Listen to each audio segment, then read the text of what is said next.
नमस्कार दोस्तों, आप सभी का स्वागत है हमारे YouTube चैनल मान्या लाल किताब रेमेडीज में।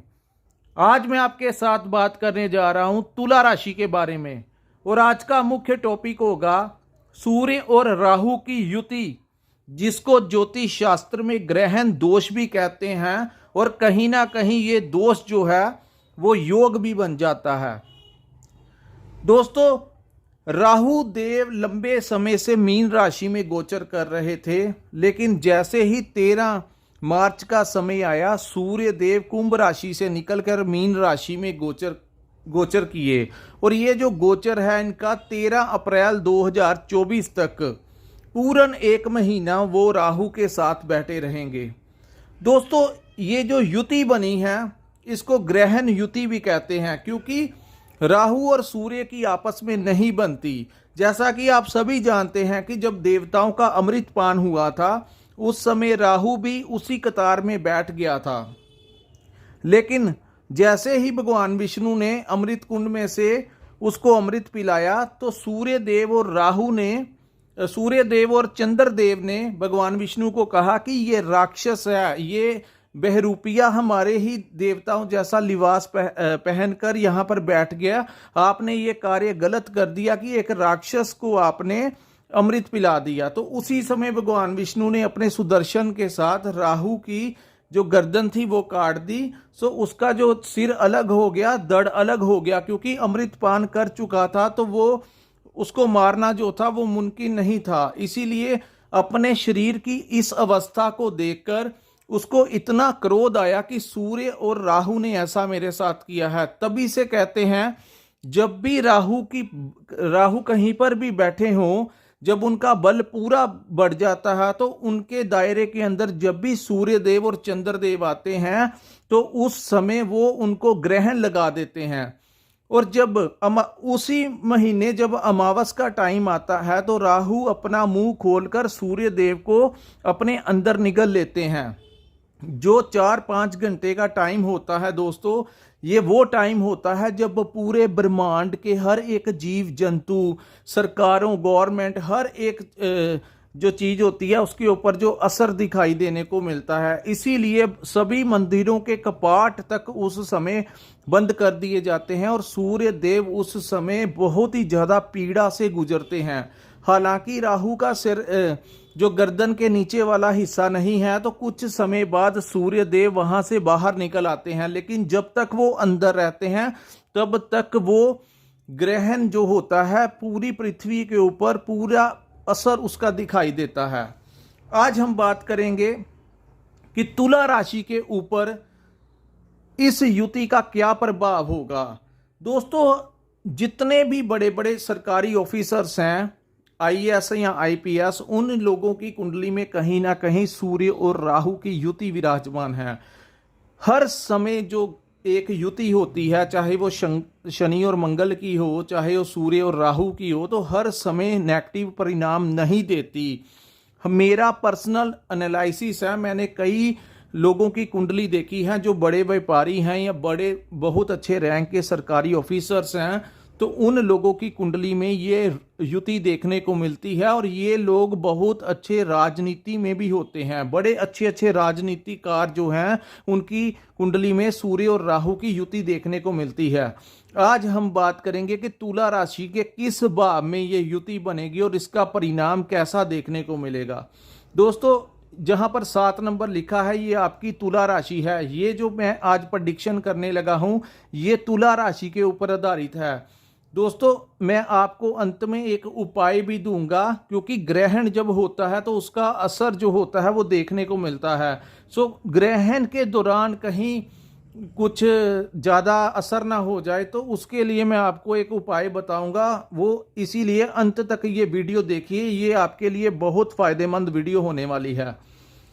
दोस्तों, छठे भाव में सूर्य और राहु का गोचर होगा। सूर्य क्या है? सूर्य एक प्रकाश है। सूर्य मान सम्मान है कि समाज में आपका कैसा रुतबा है। सूर्य आपके पिता के कारक हैं। अगर आपकी कुंडली में सूर्य देव मजबूत हैं तो आपके पिता की उम्र लंबी होती है, उनको हेल्थ में कोई दिक्कत नहीं आती। वहीं उनको कोई सरकारी पद या कोई बहुत बड़ी जिम्मेवारी जो वाली पोस्ट जो है उनको मिलती है। सोसाइटी में उनकी बहुत इज्जत मान होती है। वहीं अगर राहु की बात की जाए तो राहु एक षड्यंत्रकारी ग्रह है, ये एक छाया ग्रह इसको कहते हैं। लेकिन इस छाया ग्रह का अपना ही कंट्रोल होता है, बड़ी जल्दी से अच्छा परिणाम भी दे देता है, और वहीं अगर किसी नीच भाव में बैठा हो तो बैठ जाए तो आसमान से नीचे गिराने में भी ये समय नहीं लेता। तो राहु एक धुआं है। सो दोस्तों, जब ग्रहण का समय होगा तो उस प्रकाश के ऊपर जब धुआं लगेगा तो एनवायरनमेंट आप इमेजिन कर सकते हैं प्रैक्टिकली कि एक कमरे के अंदर एक बल्ब जगा हुआ है और अचानक से वहां पर कोई धुआं हो जाए तो वो रोशनी जो होगी उसका कैसा इफेक्ट जो है वो देखने को हमें मिलेगा। राहु क्या है? हर एक लालच है, राहु एक चाहत है हर चीज को पाने की, जो हमारे अंदर होता है कि मैं इतने करोड़ों रुपए कमा लूं, मेरे पास गाड़ी हो, बंगला हो, सब कुछ हो, तो वो राहु है। वही हम बात करेंगे दोस्तों कि छठे भाव में राहु और सूर्य के बैठने के बाद आपकी कुंडली में क्या प्रभाव होगा। तो छठा भाव जो होता है वो किस चीज को रिप्रेजेंट करता है? छठा भाव रोग, शत्रु और कर्ज को रिप्रेजेंट करता है। दोस्तों, यहां पर आपको ये बता दूं कि ये वो समय होगा जब आपको सडनली कोई बहुत बड़ा बेनिफिट होने की संभावनाएं हैं, अचानक से कोई बड़ा धन प्राप्ति। इसलिए मैं आपको एक टिप देता हूं कि मैं आपको एडिक्शन के लिए नहीं कहता, लेकिन ये बात बताता हूं कि इस महीने कोई छोटी मोटी लॉटरी डाल के देखिए। हो सकता है कि अगर आपकी कुंडली में इन ग्रहों की अवस्था अच्छी है, या सडनली कई बार हमें नहीं पता होता कि ईश्वर ने हमें क्या देना है, लेकिन एक छोटी सी कोशिश जो है वो आपके लिए बहुत अच्छी हो सकती है। तो आप छोटी सी कोई लॉटरी टिकट लेके देखना, अगर आ गई तो ठीक, नहीं तो कोई बड़ा नुकसान नहीं होगा। लेकिन इसकी लत मत लगाना, बहुत ज़्यादा चांसेस होंगे सडनली पैसे आने के। वहीं जिन लोगों ने शेयर मार्केट में पैसा इन्वेस्ट किया हुआ है, उन लोगों की जो शेयर मार्केट में एक बड़ा उछाल देखने को मिलेगा। वहीं हम बात करते हैं जो लोग इंपोर्ट एक्सपोर्ट के साथ जुड़े हुए हैं, उनको एक विशेष लाभ देखने को मिलेगा। जिनका कार्य विदेशी मुद्रा के साथ है, फॉरेन एक्सचेंज का जो काम करते हैं, उनको बहुत बड़ा बेनिफिट जो है वो देखने को मिलेगा। या किसी भी रूप में आपकी आमदन अगर विदेशी करेंसी के साथ जुड़ी हुई है तो आपको बहुत ज़्यादा जो है वो लाभ देखने को मिला। ये वो समय होगा जो लोग अपने जन्म स्थान से बाहर रहते हैं, उनको बहुत अच्छा लाभ जो है वो देखने को मिलेगा। वहीं हम बात करते हैं नौकरी के हालात कैसे रहेंगे। सो नौकरी में जो दबाव बना हुआ था, जो 2023 में जैसी हालात चल रहे थे वैसा नहीं होगा, और नौकरी में हालात जो होंगे वो आपके पक्ष में होंगे। आपकी बॉस के साथ अच्छी बनेगी। वहीं बात करेंगे तो आपके कोलीग्स के साथ बनेगी। आपकी प्रमोशन, क्योंकि छठे भाव में जब सूर्य आते हैं तो मान सम्मान भी दिलाते हैं। तो मान सम्मान का मतलब आपकी अगर प्रमोशन होनी है तो आपके बॉस के जरिए ही आपकी कंपनी में आपका नाम जो है रिकमेंड होगा, जिसकी वजह से आपका पैकेज भी बढ़ सकता है। वहीं हम बात करते हैं दोस्तों, छठा भाव जैसा मैंने कहा था कि रोग, शत्रु और कर्ज का नाश करता है। छठे भाव में अगर कोई तामसिक या उग्र ग्रह बैठ जाएं या गर्म तसीर के ग्रह बैठ जाएं तो वो आपको बहुत फायदा देते हैं। सो ये दोनों ही, एक अग्नि तत्व के ग्रह हैं और दूसरे उग्र ग्रह हैं, क्रूर ग्रह जिसको कहते हैं। तो ये दोनों ही आपके छठे भाव में बैठ गए हैं, जिसकी वजह से आपके शरीर में अगर छोटी मोटी कोई प्रॉब्लम होगी भी तो वो भी दूर हो जाएगी। सो आपके तमाम रोगों का नाश कर देंगे। आपके ऊपर अगर कोई हेल्थ ठीक नहीं रहती तो इस समय आपकी सेहत में विशेष सुधार देखने को मिलेगा। वहीं हम बात करते हैं शत्रुओं की। सो जो शत्रु, जिसको हम बिजनेस में राइवल्स होते हैं, हमारे ओपोनेंट, ओपोजिट जो लोग होते हैं, हमारे से बहुत ज़्यादा बिना मतलब के शत्रुता रखते हैं या किसी वजह से भी रखते हैं। सो दोस्तों, वो लोग जो हैं वो या तो आपकी ज़िंदगी से दूर हो जाएंगे, या आपके ऊपर जो वो बार बार आपको तंग परेशान कर रहे थे तो वो तमाम लोग आपके लाइफ से दूर हो जाएंगे। हालांकि राहु यहाँ पर लंबे समय तक बैठे हैं तो राहु आपको बहुत प्रभाव देंगे। अगर किसी का कोई कोर्ट कचहरी में कोई चल रहा है कोई भी, तो केस का फेवर जो है वो आपके पक्ष में आने के जो है बहुत ज़्यादा चांसेस होंगे, या बाहर ही आपका जो प्रॉब्लम है वो सॉर्ट आउट जो है वो करवा के जाएंगे। ऐसी उम्मीदें जो है ज्योतिष शास्त्र के अकॉर्डिंगली हम बता रहे हैं, जो हमने पढ़ा है, जो हमने एनालिसिस किया है, और गोचर के दौरान जैसा होता है वैसा ही हम आपको बता रहे हैं।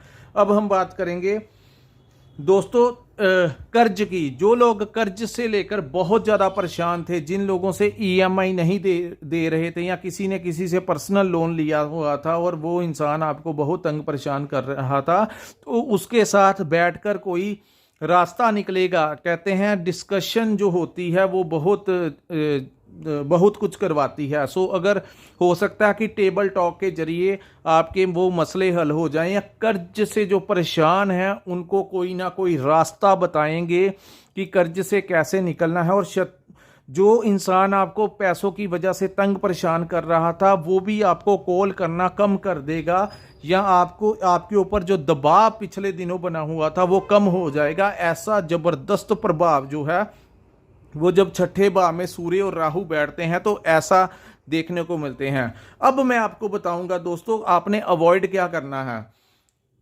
देखिए, जब ग्रहण का समय होता है तो उस समय पूरा पीक के ऊपर जब सूर्य देव को तड़पाएंगे राहु, तो 2-3 दिन पहले और 2-3 दिन बाद जो बड़े बड़े कोई काम आपने नहीं करने। किसी भी काम को लेकर अगर कोई जरूरी काम है तो वो टाल दीजिए, कोई ट्रैवलिंग करनी है तो उसको भी आप पेंडिंग पे रख दीजिए। सो 6 से लेकर 12-13 तारीख तक आपने अपने आप को किसी भी मेजर प्रोजेक्ट में इन्वॉल्व नहीं करना। वहीं आपने उस समय अपनी सेहत को लेकर विशेष ध्यान रखना है, अपनी आंखों का ध्यान रखना है, क्योंकि सूर्य राहु सर का हिस्सा है, तो वो कहीं ना कहीं आपके ऊपर अगर नेगेटिव एनर्जी ग्रहण की पड़ी तो आपको कुछ प्रॉब्लम ऐसी हो भी सकती है।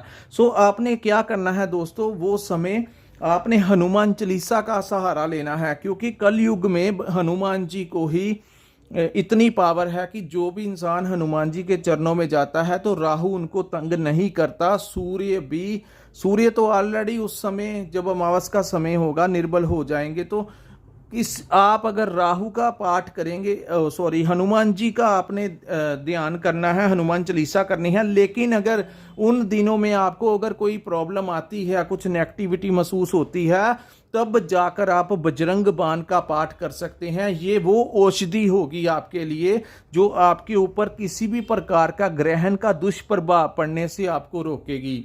सो दोस्तों, ये था तुला राशि के ऊपर सूर्य और राहु की युति का कैसा प्रभाव रहेगा। अगर आपको हमारी ये वीडियो अच्छी लगी हो तो हमारे चैनल को लाइक और सब्सक्राइब करना मत भूलिए। अगर आपने अपनी कुंडली का विश्लेषण करवाना होगा तो ऊपर स्क्रीन पे हमारा नंबर शो हो रहा होगा, आप हमारे साथ संपर्क कर कुंडली का विश्लेषण करवा सकते हैं। सो दोस्तों, नमस्कार, जय माता दी।